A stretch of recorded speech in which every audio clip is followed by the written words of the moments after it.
So here is a little bit of color blending, sometimes called thread painting. For these sunflower petals, I'm using 3 colors. You can tell on these petals I've already completed those. These petals already have the first 2 colors put in, a rust color and then a lighter brown. I have started stitching this petal with the lightest color of yellow. And my goal when I come up is to have a very clearly defined edge on the outside, which will delineate the edge of the petal. But when I take the needle back down, I want to make sure that I bring this color down into the colors, the stitches that are already there. But I don't want to just stab the needle because I will most likely split these stitches that are already there. So what I do is I take the tip of my needle, maybe you can hear it, I scrape the tip of the needle down to find the place where I want to go back down.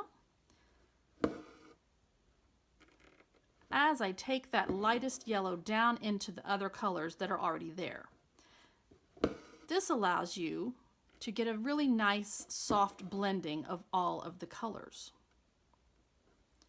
In other words, I don't want 2 colors to the ends of the stitches to be butted up next to each other. I want them to blend together. So I will keep stitching. Sometimes my stitches are a little shorter, sometimes they're longer. That's why it's called long and short stitch. Scrape that needle down, go down through those other colors, and keep stitching. If you have not tried color blending or thread painting, I highly recommend it because it is a lot of fun.